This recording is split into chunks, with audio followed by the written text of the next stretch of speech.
live from the Echo Network studios here in Royal Oak, Michigan. This is Odd Musings. We're your hosts. I'm Brett Pinson, creator of Boomtown Scabs, The Adventures of Carl, The Expendables, and much more. And I'm along with Scott Zambelli, creator of Emmanuel God With Us, a comic book series based on the Bible, and numerous other projects. Freelance illustrator for companies and blah, blah, blah. And real estater to real estate extraordinaire, which actually it's been picking up a lot these last couple of weeks. Things are going really well in that area.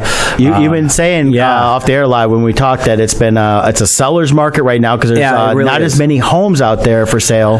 Yeah, in the area right now, it's a very interesting market right now in that there's very few homes for sale in relation to the number of buyers. And one example I just gave, I've been talking about a lot, is you got to get pre-approved because I had these buyers, they didn't want to go through that process up front. So typically I make them do that before I'll show them homes, but they really need a home, and I'm like, okay, I got time, I'll show you this. Well, they happen to find the house of their dreams. Like, they have very specific things they needed. Yeah. And we found it.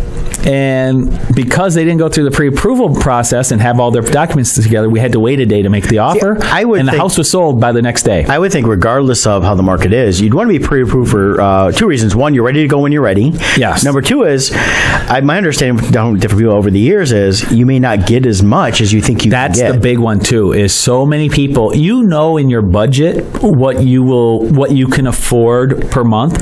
But just because you know what you can afford per month doesn't necessarily mean that's what somebody's willing to lend you. Right. And so many factors go into your credit rating and your credit history that you may not qualify for as much as you think. So you don't want to spend your time looking at, let's say you're looking at $300,000 homes, but you qualify for a $250,000 home. Well, you might fall in love with all these homes at $300,000, and then when you start looking at the homes in your price range, you're constantly thinking about, but I wanted that one. Yeah. And you set yourself up for disappointment, and you don't want to do that. So get your pre-approval. Find me online. Yeah. You go to our sponsors page. All of our links are there. Also for Brett's artwork and stuff like that. My real estate, my books, my blah, blah, blah. All that stuff. Too much stuff. We have so many things. Yeah. We got a lot of people hanging out with us today because we want to talk Harry Potter today. Harry Potter. Today we are. New Fantastic Beasts trailer dropped yesterday. Right. And that we're going to be talking about the books and the movies a little bit, kind of the love of Harry Potter for me especially. And you didn't open up with your wand here. No, I have the Elder Wand. Elder Wand. Yes. What little do people know, if you go to the cut scene of the 7th movie there, 8th movie. Well, that was me down in the cavern. Yeah, when Harry both pieces threw it off. And I fused them back together. Using the spell that they used to fix Ron's wand, right? Yes. Did they use a spell? Well, I don't know. Well, it was kind of the, for fixing Harry's glasses, Oculus Reparo. That's it. I went, Elder Wand Reparo. That's right. And there you have it. So you have the Elder Wand. The Elder Wand. That, and you have to hold like Voldemort. Now, do you have to kill Harry for it to be your owner, or since he discarded it willingly, it automatically has allegiance? I believe because he discarded it willingly. Okay. It became allegiant to me. And did you fetch the cloak? Not yet. I'm looking for it. What do they call it? The cloak of invisibility. Yeah. And I have a rock, which I truly believe is the Philosopher's Stone. So you got all three. So I'm working on it. You're good. All right. Now we just have to split your soul and put you into a bunch of Horcruxes, and you'll be unstoppable. Yes. I'll become Voldemort, like, Harry Potter, you're standing on the bones of my father. There you go. So, we'll be talking about that in a little bit. Both of us are major Harry Potter geeks. I'm wearing my Potter Weasley shirt today. Yep, from our friends at T-24. Yep, I have my Voldemort Lestrange I didn't wear, of course. I only wear one shirt at a time. And I put on my Gryffindor lanyard from Universal with my pass. I'm ready to go. If I was in Florida, I'd be like leaving here going, I got to go get a butterbeer. Oh, God, butterbeer is my downfall. I love butterbeer. And then I'm sporting the Creatures and Creators. I always want to say the opposite.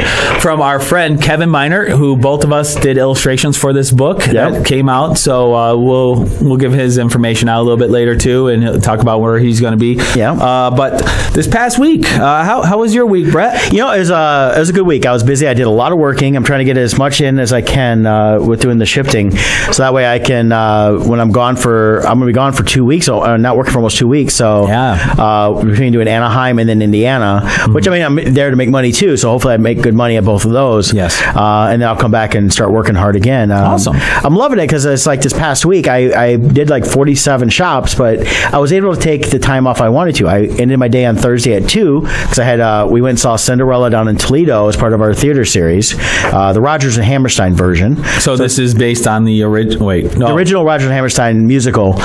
They've changed a little bit, I think, from the original, just to update a couple things, but nothing major. Well, the original being it's not Disney, that's for sure. Well, is this based on the original stories? So this is based on the the Brothers Grimm. Yep. Oh, not really? well. It's also more the nicer fairy tale version, not the more violent versions of the Grimm stories. Yeah, the Grimm stories it's really interesting when you get into the original Cinderella stories and how that goes versus the Disney version. The nicer versions we learned in the last 150 years. Yeah, I remember when my daughter a few years back we bought her Grimm's fairy tale book with a whole bunch. It's huge, and she first read Cinderella. She's like, they cut their heels off to fit into the shoes. Yeah. She's like, what? I don't remember that. Yeah. Like, yeah, Grimm fairy tale is a little different. But it was good. We had a good time with that one. Awesome. And then on Saturday, I, again, knocked off at 2 o'clock. I got to go see my favorite band, the Dolly Rots, live in Westland over at the Token Lounge. Mm-hmm. And great show. They had 3 openers. I sent Dominic some information for his show on when they opened 17-year-old kids from Detroit here. And they do a band called Heroes of Charlotte. And they were really good. Charlotte. Yeah, which I saw that. I was like, oh, at first I thought it was going to be Charlotte. I thought maybe they're from that west side of the state or something. But no, but they were really good. They're 17, still in high school, and just they rocked out the whole time. 17 in life. Different band. Sebastian Bach. Yep. But great. And then, of course, got to see them and afterwards talked to Kelly and Lewis. And I bought a tour poster for this tour and had them sign it because I didn't have a tour poster of theirs. Mm-hmm. So I can get that up on the wall. And awesome. I told Kelly, who could barely talk, so she's from watching her voice after singing because she had, I think she had a cold the other day. Okay. And mentioned to her and the gal that was running her tour for her was there. And I said, hey, we're going to be in Anaheim when you guys are doing Fullerton. You know, we may try to come down. And she's like, she's trying to say something she won't say. So she writes on my wrist, guest list. So she put us down for the guest, or put me down for the guest list, which I assume will include you. Although if she just put guest list, she might have been trying to say block from guest list. Yeah. Actually, she's like, keep them out. Yeah. no, just kidding. The thing is, they're awesome. They're an awesome band. They live in Tampa. They're an LA-based band that lives in Tampa, Florida. Yes. And which is funny, but we should start advertising ourselves that way. We're LA artists based in Michigan. There we go.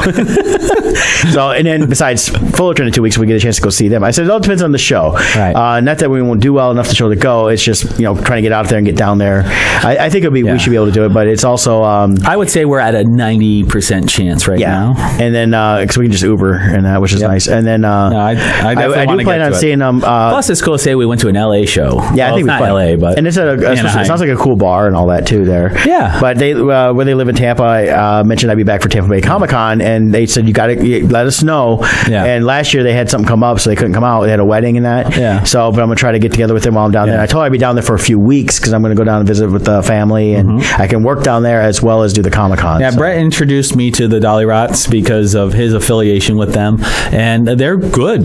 They're very good. Love their YouTube videos. They're great. So go on if you go on YouTube and type in Dolly Rots at DOLLYROTS. Yep, they got all kinds of videos. Yeah. The video I live streamed, which a guy I met at the concert last year I went to, I saw again this time we hung out. He had a really good camera. It was right in front of me, and he got a good video of when they did their cover of Brand New Key, which was from the early 70s. And that, I think that's the video you first showed. That's the one. That's the one I live streamed too. It's not my overall favorite song of theirs, but it's in the top 5. But they played pretty much a lot of stuff from their last album that came out last year. They did a couple of their big hits in Brand New Key. Their big song is a song called Awesome, which is a great song. They messed up the lyrics a little bit, so you could tell they were a little road weary already. And but they had fun with it. And even I love when bands mess up and they can laugh at themselves on stage and keep going. Oh yeah, definitely. So I got to see them. Very cool. So glad you got out there. And while I was doing that, though, you were at St. Baldrick's. Yeah, it was a really good weekend. St. Baldrick's is this annual event. It's actually held I think it's international, but definitely across the country. So there's like 1,200 events going on at the same time around the country where they're doing haircuts. They're shaving people's heads and the people who get their head shaved are raising money to get their head shaved, and all the money goes towards fighting childhood cancer. Okay. This particular one was in Romeo, Michigan, and it raised over $100,000 this weekend alone. Over Excellent. the 11 years that they've been doing it, I think they said they've raised over $2 million, if I remember right. So I was there on behalf of two different groups. I was with the 501st, with our Stormtrooper, our Star Wars group. The Stormtroopers, of course, are the best costumes in the group. I might be a little biased, but our group was able to raise over $1,500, and we had 6 or 7 guys who got their head shaved. One of them being our own Alan Tong. Yeah. So and I will say he looks good, sporting the shaved head look. So they did that, and then I was also there on behalf of Keller Williams Lakeside, which is my brokerage for real estate, and they also raised $1,500 through their efforts, and we had a couple agents who had their head shaved for the cause. So all around, great weekend. The fans, not the fans, but the attendees, I should say, it's such a warm welcome all the time for our group. People love taking pictures with us. Good time dancing with kids and all this stuff. It was funny because my Keller Williams people, they don't usually see me in that light, so they got to see me interacting with all the people and acting goofy and stuff. And they absolutely loved it. So now they get to say they know a Stormtrooper too. There you go. That's always a plus. So you can't go wrong when you know a Stormtrooper. Yeah, Janice says Al looks great. Yes. So he's all clean cut now. He's all ready. Yeah. So if you want to read about St. Baldrick's and want next year they'll be doing it again. They're always raising money. It's spelled BALDRICKS, St. Baldrick's. So check them out. Great cause and helping kids all over the place. So. And then outside of that, we also had Jessica Jones start up on Netflix. Yeah, I'd watched the first 2 episodes. Then when we talked yesterday, you said you had watched the third, so I made sure to watch it last night. Yep. And I'm really liking it. She's still not my favorite, but I like this. This second series is way better than the first one. I agree. I'm really enjoying the season 2 better than season 1 series. For those of you who follow it the UK method to say, actually Netflix calls it series also. It still messes me up. I hear series. It doesn't sound right.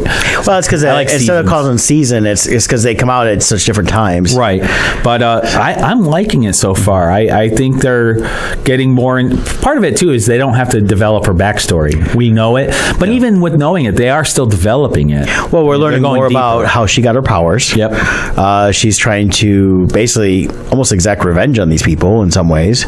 But also she's trying to get to the bottom of why did it happen. Yep. Why was it? And she's not the only one. We met the wizard in the first couple, and there's other powered people that they know of from these medical procedures. Right. I'm really loving that they put the wizard in there, and I love the take they have on him.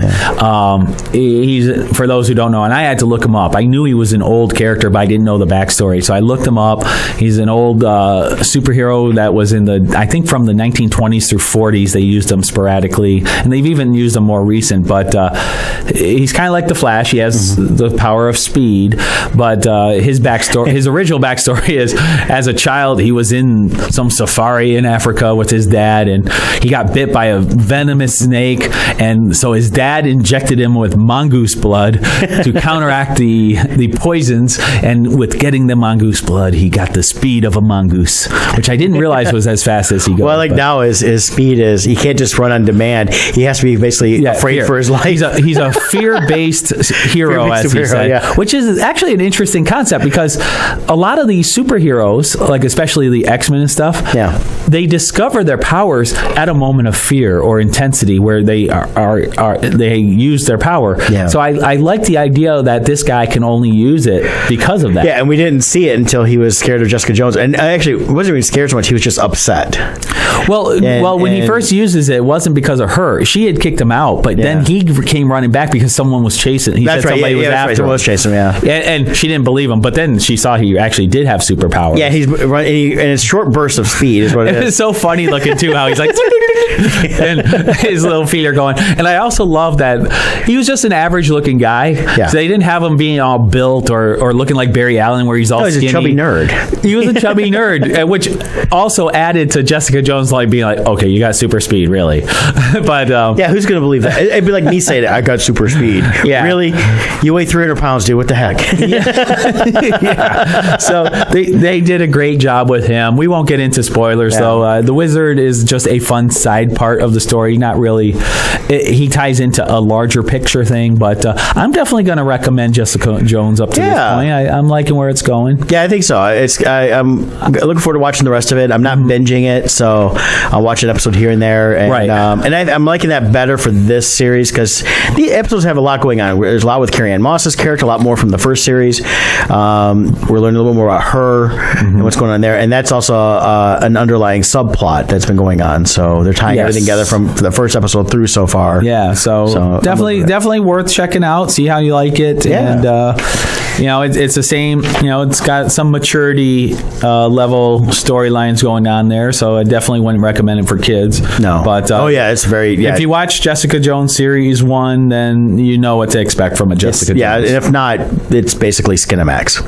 It's her just looking for the next guy. Yeah, but less of it than season 1 had. Yeah. So before I go on to our first ad read here, Stephen Hawking died. He passed away last night. What I find interesting is he lived with ALS, that's the Lou Gehrig's disease, for 55 years. Yeah, which is interesting because that's the disease in the Jessica Jones series that one of the characters is fighting now. Yeah, and it's typically the life expectancy is about 8 years, and everything I've ever seen. Even people now, it's like they get it and they progress so fast. So I'd be interested to find out why if they got a reason why he didn't succumb, because they gave him a diagnosis of 2.5 years when he first got it. Right, which was 50 years ago? 55 years ago. 55 years ago. Yeah. So, and he was 21 years old at the time. So yeah, well, he's definitely an interesting character, and I'll miss him on Big Bang Theory. Yep. Now we can't have Wolowitz making fun of his voice or anymore, and that. Although they were talking this morning on Bob and Tom Show, I told you they said we have the actual audio footage of when Stephen Hawking died. It was which I think that's too soon. And that's what everything. It was too soon. So I go, you know what? He lived a heck of a lot longer than he should have, and and it sounds like he had a real sense of humor about stuff. So I think he'd find it funny. Well, yeah. I mean, and if he didn't, he's dead, and he can't come after me because he was in a wheelchair anyway. So. Well, okay. Well, no, I mean, I feel my bad. only thing with I feel bad for his family. You always miss somebody when they die. We had that in our family. My uncle Mark passed away. Yes. And it was a sudden tragedy. And we're not trying to I'm not trying to make light of death, but you have to. You have to make light of life, and death's part of it. And that I know I'm going to miss my uncle Mark, my cousin Lucy, and my aunt Sandy. My aunt Sandy and him had just one of those marriages in life that it was a true love thing. They were together since Sandy was 15, and I know how Marco was at the time when they met. I know he's a couple years older, but and then their only daughter Lucy, she's got her 4 kids, and they're adopted family for us. They're not actual legal blood relatives, and that. So even with Lucy, I call her kids my niece and nephews because they're good kids, and I know they're gonna miss their grandpa Mark because he talked about hunting and fishing and all the cool stuff in that. And it was definitely one of those things. When I got the call, it was like a devastating blow. I was like, man, what do you mean? I just saw him a couple months ago and he looked great. And it shows us how short time is. Yep, every day is precious. And that. So quick shout out to my uncle Mark. Gonna miss you. And mention that just because Stephen Hawking died, which I never knew Stephen Hawking, and I'm sorry he's gone to for his family, but definitely in my family we have a big hole right now. So. But when you have a big hole and you're not feeling good, here's my bad transition for the day. Lawrenceur Family Chiropractic. Your journey to wellness begins here. You can build a healthy lifestyle with chiropractic care. At Lawrenceur Family Chiropractic Center, located in Belleville, Michigan and Dexter, Michigan, they do take great pride in providing the finest chiropractic care to each and every patient. Lawrenceur Family Chiropractic offers on-site digital x-rays, massage therapy, orthotics by foot levelers, young living essential oils, aromatherapy, all with a full line of vitamins in a family-oriented environment. environment. Give them a call at their Belleville location, 734-697-4244. Visit them at LawrengerFamilyChiropractic.com. We do have a link at oddmusings.com. And we're going to be, I got to talk to, when I get back from Indiana, I'll be talking to Dr. Corinne, so we can schedule a time to get her in for the show. Once we know the actual date they open up the new office in Dexter, the renovation and that, I'll go out there and do some video from that, so you'll be hearing more about that. And then quick shout out to Terry, my massage therapist there. You know, she had the colon cancer that kind of stung upon her. She's doing really well. Good. She posted she's got her chemo treatment starting soon, so I want to continue prayers for her. Praying for her. And quick recovery, and she, for her and her family, and she needs to get back to work because I need another massage. Sorry, Terry, I'm just having Not fun all with it. about you, Brett. It should always be about me, no. But I really, Terry is a great person. Her dad comes in. I've met him a couple times. Him and my mom are kind of friends in the chiropractic office there, and he brings them donuts when he comes in. So you talk about some good people. They're just good people all around. Her daughter Shelby's been working there in the last year. So look forward to her having a quick recovery. God's going to take care of her, and she'll be back to work, and then she'll eventually get to go to Disney. All right. So I think it's going to be an awesome thing. Well, speaking of Disney, next door to that is Universal Studios, which has the Wizarding World of Harry Potter, which is where you can get fine, authentic wands from Ollivanders. Yep, which I have several. I brought into the studio the Elder Wand. Is this an activated wand? No, it's not. No. I have one activated wand, which is the Ollivander branded ones. They're not character wands. Now, for those who don't know, an activated wand has a really cool thing, a sensor on the tip, where when you're going through the park, you can do magic. Well, only in the Wizarding World area, so in Diagon Alley or in Hogsmeade. Correct. And at select locations. Yeah, they have sensors. Does this have the map in it? No, because it's not activated. When you get the activated wand, you actually get, it almost looks like a Marauders map. Yep. And it shows you all the locations, and if you know where to look, there's little spots, and it'll show you, you do a special, it'll show you what technique to do, what motion to do. And Brett is an expert at it. I'm not an expert. I'm good, though. I suck at it because I go too big with the motion. So if you go, the tip I'll give you is you go very small with the motion. A little more smaller, tighter. You look, there's a little sensor up in one of the corners. You can see the little red lights. Point it towards that. And kind of have it more towards that, and it'll pick up the movement. And the cool thing is, like in Diagon Alley, you can make it rain out of an umbrella statue. Right. There's another statue of the mer people that will spit water. And you can get people wet with as they walk unsuspectingly by. You can turn lights up in a room, and also by the place where that is. You can turn stuff up in the windows, which is cool. Now, what's really cool, too, a little tip we learned from one of the fellow children at the park was if you take the Marauders map into a dark place, there is glow-in-the-dark secret locations of where you can do the spells also. There's one right by the store when you come out of the Gringotts ride. Yeah. And it's got a scroll and all, and it does different things. And some of them do a couple different things. So yeah, when I first went a couple years back with Brett, I told him it really is an amazing thing because I'm a fan of Harry Potter, but not as much as Star Wars. And when I walked in, I told Brett, I said, if I feel this way walking into here, I can't imagine what it's going to be like when Star Wars Land opens up. Yes, because you feel like you're there. It's insane the level of detail in the buildings and even the characters. Everything from you have the music playing. It's Harry Potter music. So you have live choirs that'll come out with the frogs. Yeah, over in Hogsmeade, they bring out the choir for the class choirs. They have the frogs, and then they have a little bit with the Durmstrang and the Beauxbatons, where they come out and do a little bit. So it's kind of the Triwizard thing. And all the workers are in character. Yeah, they're all dressed as wizards and witches, which we know some of them personally. JoJo. Yep. Well, JoJo's not there anymore. Well, but she was at the time. And Gracie used to be there. Gracie, and they were always really great to help us out with that. They're wonderful. And then, the minute you walk in to Diagon Alley, and you saw it as soon as you walked in, everything hits you at once. The look, the smell, the sounds. It's just all right there. It hits every sense, and you're like, "Oh my god!" I love hanging out at where people come in Diagon Alley, and you can tell it's their first time because the minute they walk in, the eyes become giant saucers. Their mouths drop, and they're like, What's amazing about it is it's such a simple thing, but in the movie in Diagon Alley, the bricks open up, and there really is such a distinction between Universal Studios, and then you walk through that wall and it just immerses you. They did a great job of, first they built, it's all built on where Jaws used to be. That was all the Jaws ride originally back in the day.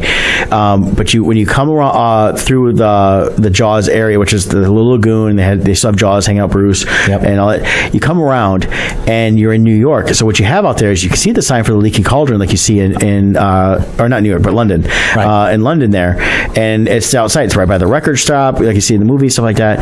And then you see the things, and you walk in through the bricks, and you hear the bricks moving. Yeah, they have the sound effect. Yeah, but and then you come around the corner, you don't see. You can only see. We can go through the right, and you come around the corner. You can see part of the Leaky Cauldron, and then as soon as you come around both sides, you don't see a whole lot. You see just parts of it. Right. But as soon as you come out and you see the dragon and everything else, you walk through, and they have that little zigzag, which I think is perfect, so you don't see it from the regular road. Yeah, you can't see it at all. Even the other entrance to the other side of Diagon Alley, it's still done at an angle where you have to go to the left and then hang a right. So you never see in there at all. Your experience is you're walking in the normal world, and you turn that corner, and all of a sudden you're surrounded. Yeah, and it's amazing. And having read the books multiple times, besides seeing the movies, it made me feel like I'm here for the first time. And you go to Ollivander's, you can see a wand choosing ceremony, which it gives you goosebumps. Yeah. The way they do it, I won't say how, but it's very similar to Harry getting his first wand. Yep, and the whole routine they do with the workers of the park being in character, they really add such another level to it. Oh yeah, that you're immersed into the world. The beauty of this was when J.K. Rowling said, "Okay, we can do this." She goes, "I don't want it to be a Harry Potter themed area of the park. It's going to be a Wizarding World thing, which means you're the character walking into it. You're part of the Wizarding World.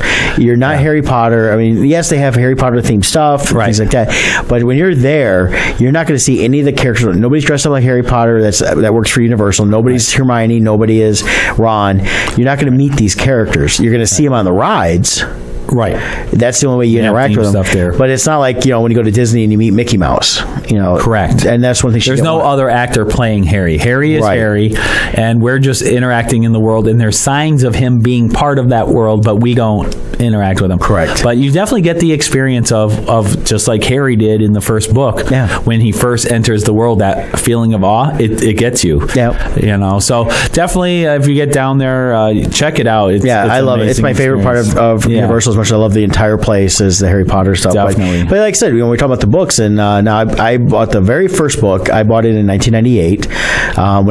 When it first came out here. I know exactly where I bought it. I remember being at a Sam's Club. I was doing a little shopping, and I happened to say, let me see if there's a book. I've been wanting to read something, and so I went and looked, and I see this book, and I'm like, okay, this looks interesting. And I would read anything, and even if it looked like a kid's book, if it looked interesting, I still read it, and I still do to this day.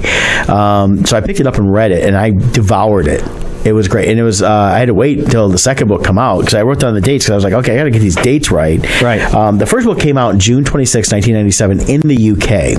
Okay. It didn't hit the US until September 1st, 1998. So that's around the time I got it because my copy doesn't say first edition. Of course, by that point they'd done several editions in the UK. Yeah, it sold way better than they ever expected. But it's still an early US edition. It's still got. It doesn't have the one up on the top of the spine like some of the later editions did. Okay. Because this was before, since I got it in September 98, July of 98 is when the second book came out in the UK. It didn't come out until June of the next year in the US. Right. And of course I got the second one then. For the first three books, they weren't released the same time everywhere. Can you believe though?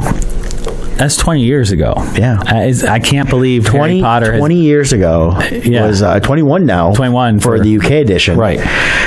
Is when the first one came out. Amazing. Which puts Harry, because he was born in 1980, so now he is 30. Going to be 38 this year. Man, Harry Potter's old. Yeah. Jeez. Well, you think about it too. Is the 19 years later? That was from 97 to 2016. Mm-hmm. So that was when she took place. So she was actually, writing that before we even hit 2016. So yeah, so the books came out. It became this global phenomenon. Right around book 4 was when they started really having like these huge things. And I remember at the time, I didn't read the books till we were talking off air till around 2005. Yeah. And I wasn't really interested. Now, my daughter was born in 1999, so when you have a kid, those first few years, it's like you lose track of anything, TV, movie, anything. But I loved reading. Yeah. So I had this huge collection of books that I fell behind on while I was raising Ashley when she was young, that I got back into reading. I was reading like crazy,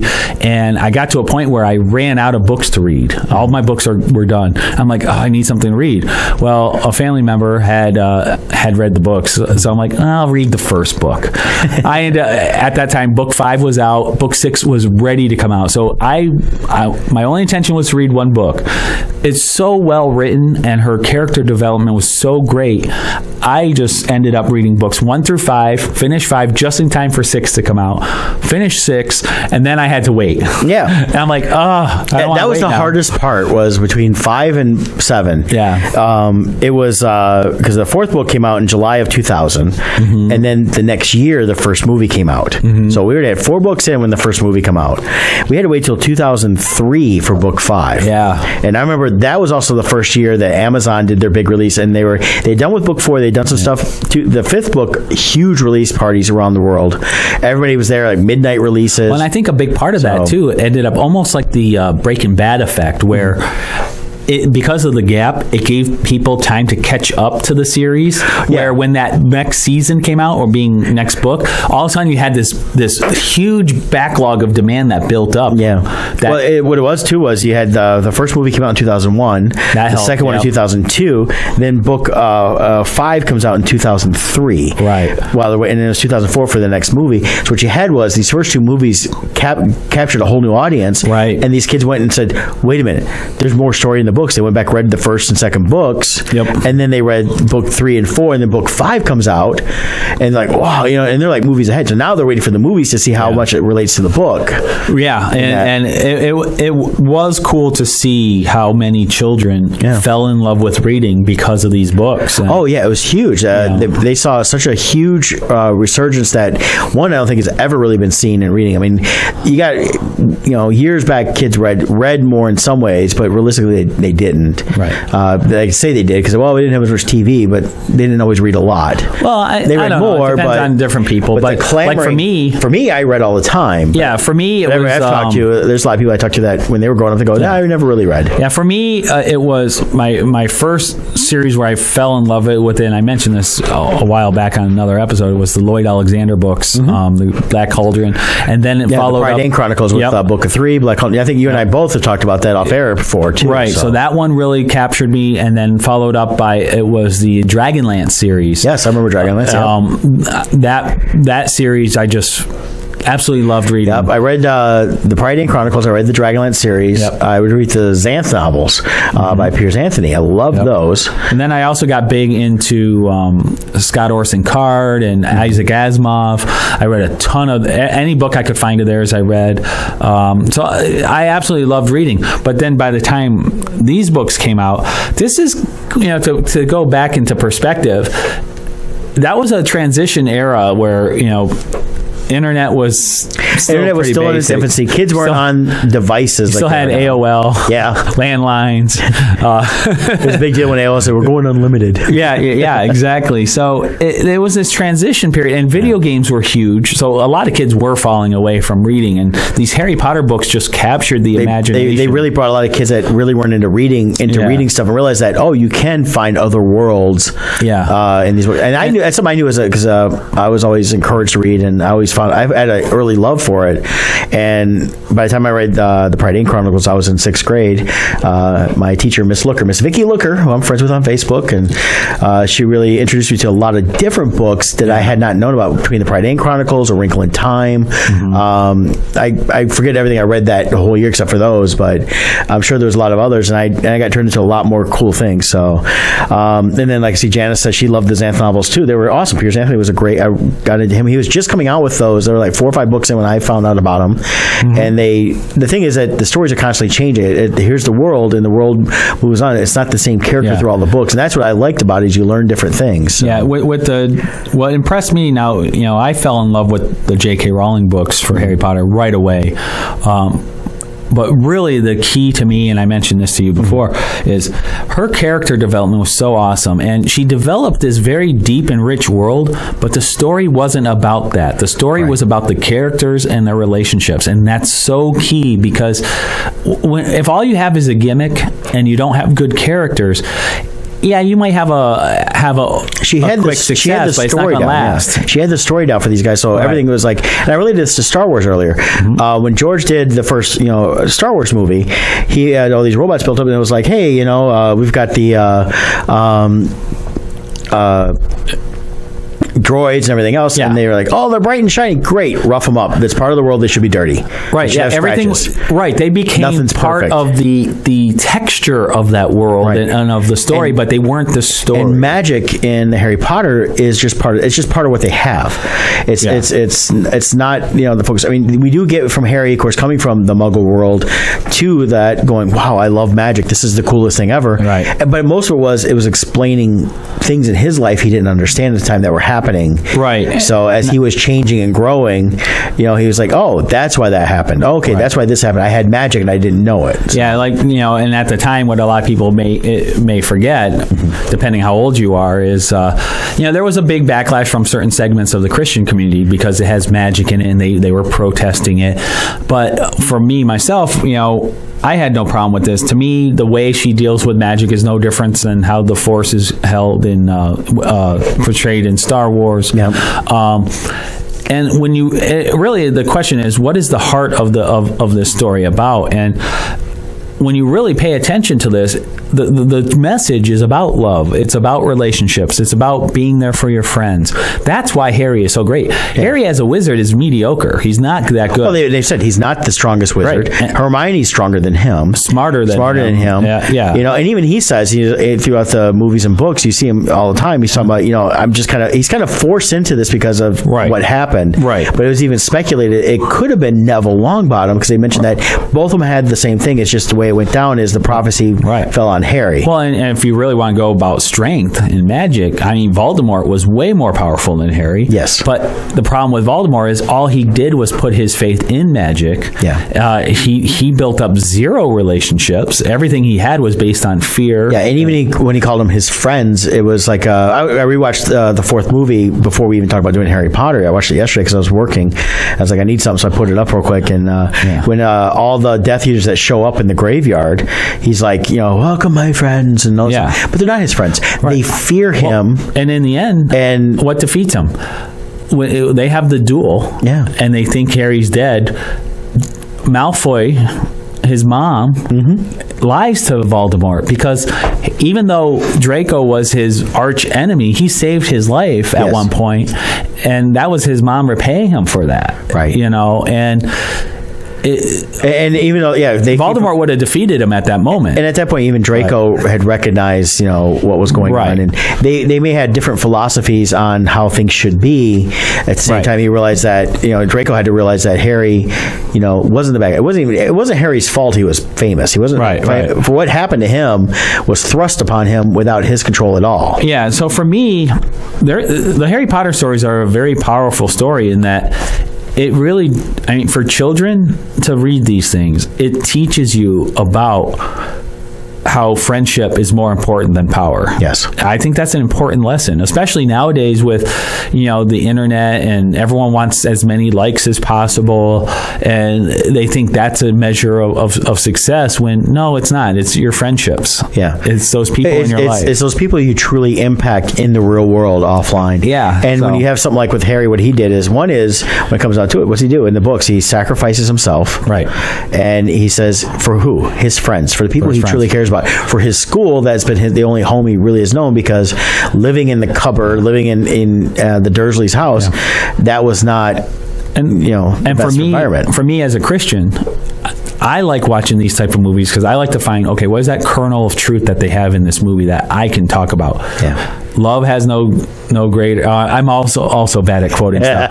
But anyway, love is no greater than laying down your life for your friends or whatever it was. I should know that off the top of my head since I use it all the time. But that's what Harry does. Yeah, that's exactly what Harry does, and it's a powerful message. And if you watch these movies, read these books, there's so much good information in there that you can use to talk to other people. Yes, but someone else who sacrifices his time and self for for the betterment of you is our friends at International Minute Press. Right, International Minute Press, located in Plymouth, Michigan. I'm going to come see you guys today if you're listening. I got to drop off an order. Is that a threat or a? It's a promise. There is no threats. I will be there. But International Minute Press in Plymouth, Michigan, they print, promote, and design you. They are artist owned and operated, so Joe and his team understand what it takes for emerging and established artists to get noticed.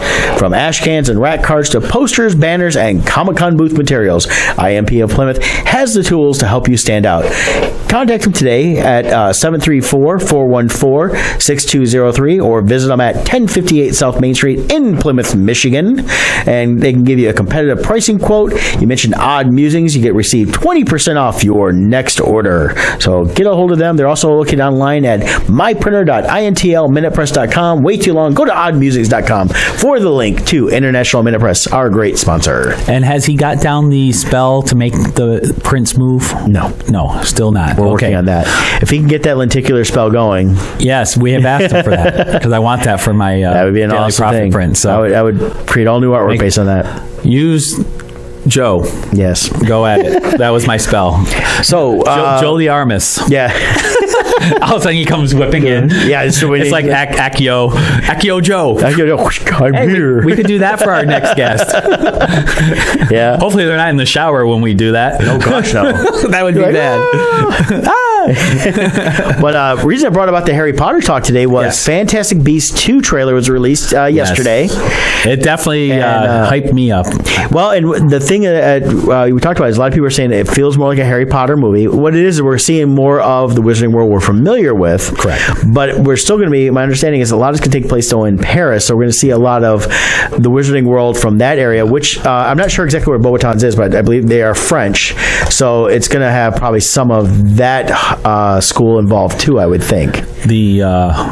What do they call the girls who all the boys fall in love with? Yeah, the Beauxbatons, yeah. Beauxbatons. Yeah. They have whatever their magical thing is that all the boys, it's like they have their own magical That was funny how like Ron is like, oh, when they come walking through. They're so pretty. And then one of them marries his brother. Yeah, the one he liked, Fleur. Yeah. Fleur Delacour. Yep. Who Harry saves his sister. Yep. Oh, spoiler alert. Do we have to give spoiler alerts on I don't think so. The last movie came out several years ago. The book came out in 2007. People still tell me too soon when they see my Snape picture. So, oh, jeez. Well, it's just like my when I had the Serenity with the Leaf on the Wind. It's too soon. It's been 10 years. Get over it. You know what? You know how the Reavers clean their spikes? They put it through a wash. There you go. So in watching the trailer, as I told you, absolutely love the trailer. Looks great. Yeah. And I'm going to say, I like the new look of Johnny Depp in it. He looks like he's been in jail for a while. Yes, I believe this about a year or so after the events of the first movie. But I gotta say, Dumbledore, there's a line in there where he's like telling Newt, I can't fight Grindelwald, you're going to have to do it for me. I'm like, when do you do your own fighting? You take these kids and it's like Yoda. Yeah. Yoda and Ben go and hide in Dagobah in the desert, and then they send Luke out to do their dirty work. No, you go out and do it. You're way more powerful. Come on. Well, he's supposed to be the most powerful wizard alive. So Grindelwald? No, Dumbledore. Everybody's afraid of him. See, that's what was so great about Dumbledore too. At the same time, he did nothing, and then everyone just thought he was great. Yeah, it's like, what did he actually do? Come on, people. I'm on to you, Dumbledore. I know your tactics. Yeah. But anyways, the world is great. Much like the Hobbit movies and stuff. The first movie, you're setting up the story. Two Towers was amazing because they could get into the action. Yeah. And I really think Fantastic Beasts 2 is going to be a movie where that's really where it's the launch pad. We've set up the world, we've set up the the story. We know who the characters are. Now they can just move forward with what is happening. And I'm excited to find out a lot of things. I'm really hoping we get into the whole story, more of Dumbledore's story with his sister and his brother. Well, that's supposed to be a part of this. There is. I don't know when it's going to take place, which movie, but eventually we should see the duel between Dumbledore and Grindelwald, and that ties in his sister. Is this supposed to be a trilogy, or is there more? 5 total movies. 5. Okay, so they have a lot of time to unfold that. There's four more total movies from the first one. So this is the second one, and every couple of years we'll get a new one. And the thing is that she's not writing books; she's writing them all as screenplays. So when they do release a book, it's the screenplay that you're getting, not a novelization. Which I find that really cool, because it's like, here's what she wrote. Nobody's going back, and she's not going back and adding stuff to it. It's like, this is exactly the shooting script. So. Yeah, that was one of the parts with the regular Harry Potter movies. Overall they did an amazing job adapting it to film. Probably one of the best adaptations, in my opinion, of book to film. Right. A big part of that is you had the actual author involved in every step. Yeah. But they did have to cut a lot just because of time. Well, those books got so big. But they did a good job on choosing what to cut. But as a fan of the books, it's like Hermione spew and all that. What is it? The special protection of elven welfare or something? Something like that, yeah. That side story, it adds so much depth to who Hermione is. You lose that on the screen, but it is a side story. Right. So because of time, it had to get cut. But so those kind of things I miss, but it's interesting that with the Fantastic Beasts, she is writing this purely for the movie, so you're not getting crazy subplots that you then feel like you got gypped out of because you've already read it.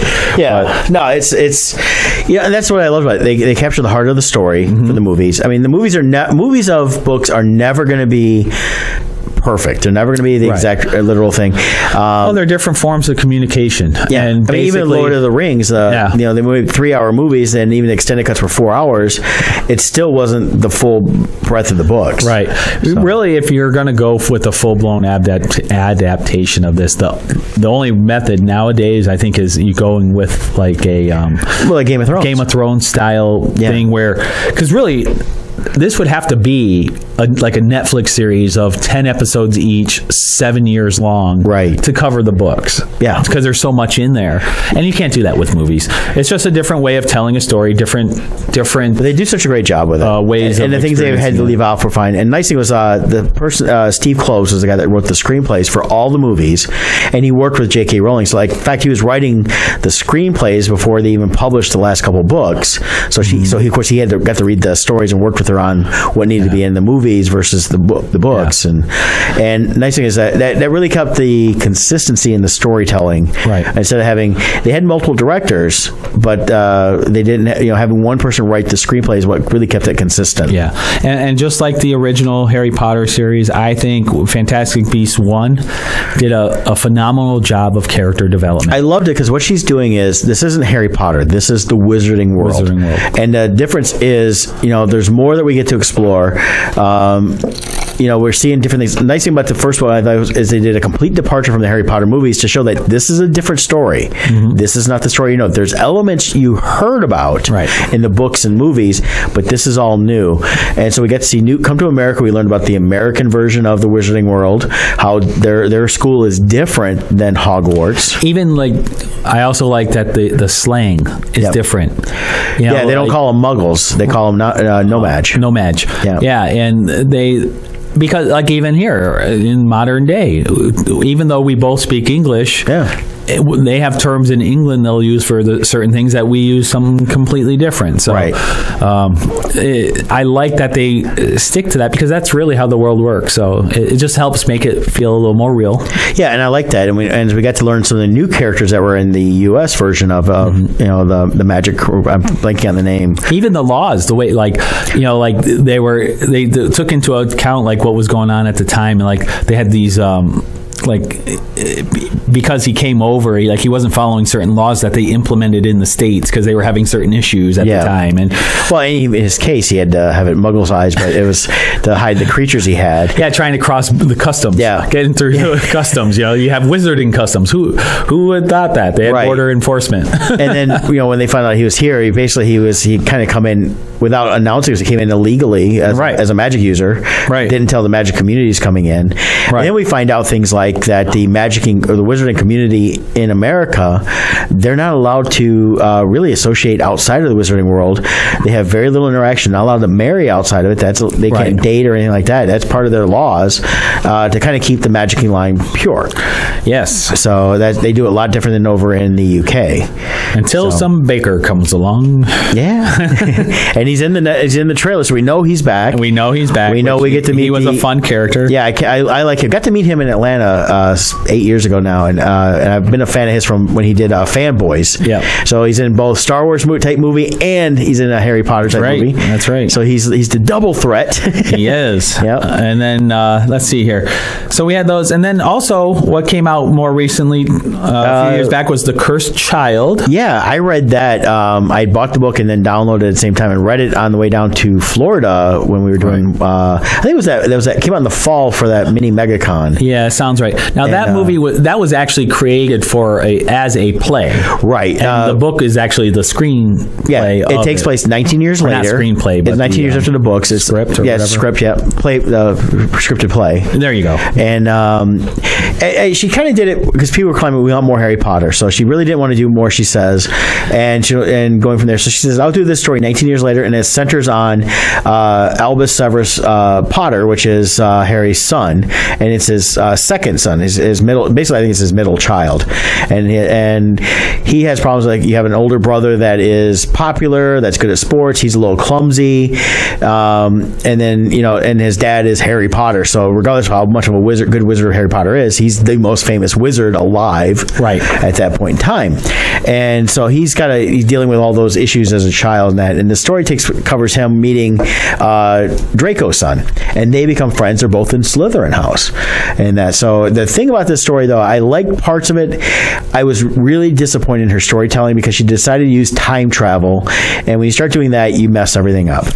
And I think it was her way of saying, well, here's this current world, right? But I'm going to throw this wrench in here, and we're going to time travel back so you can revisit. Yeah, when you those are characters you knew. Unless you are a concept based on time travel for the show or series, time travel is usually the kiss of death. Once you start putting time travel in, you start losing the audience because the number one thing is you start getting rid of the weight of death. Yeah. Because we can just go back and change things. And you almost need that forced reality. And I thought they used time travel very well in the movie and book of it was you had Hermione going back an hour or two so she could take other classes. Right. But she knew not to interact with herself and certain people. She maintained the rules very well in there to make sure. And because it was all within just a couple hours, it wasn't going back years or days and really changing major stuff. She was able to control that. And in Cursed Child, major things were actually changed, correct? Oh, yeah. They changed to the point where, and if you haven't read it, this is a spoiler for it. I mean, it basically went back and Voldemort didn't die.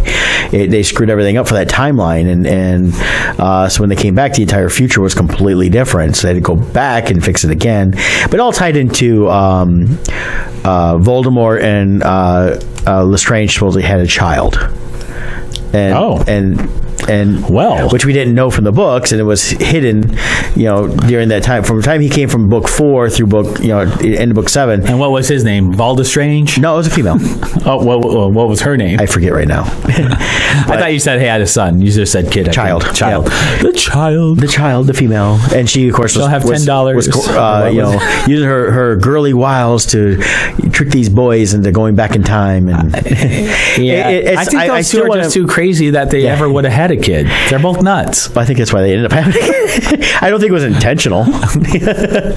But it was, the thing Voldemort was creating a Horcrux. I'd like to actually see it on stage because this is a stage production. I would, and maybe I'll feel a little bit different seeing it on stage. It's only overseas though, right? No, it's starting in New York this year. Is it? Yeah. Okay. It hasn't this will started. Be the beginning of it? I think it starts in April. Okay. If it hasn't already started, it starts. That'll be the first time in the States. Yeah, and they do it as 2 parts, which means you go at 2:00 to see part 1, and you come back at at 7 to see part 2. Wow. And the thing is, what they were doing in the UK was you could come see part 1 like at one day. If you want to come another day, you could have your ticket for another day. So you didn't have to see them right back to back, but they encouraged it. Right. So if it does ever do a tour, that's going to be like an all-day thing. It'll be an interesting thing to see, which also means they can only see it. You only have basically it's like one showing twice, to get the whole story. But I wonder how much more they're charging the fact that you're actually seeing 2 full plays. Right.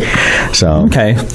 But and then do you recommend people, if you're a Harry Potter fan, should you take the time? Or I think you should. If you're a really Harry Potter fan, you read the books, go ahead and read The Cursed Child. Okay. Because there's some interesting things. It wasn't horrible. Okay. I just didn't like the plot of the time travel. If they hadn't done that, and it was Voldemort's daughter trying to bring him back, and they didn't throw the time travel aspect in, I think it would have been better. Right.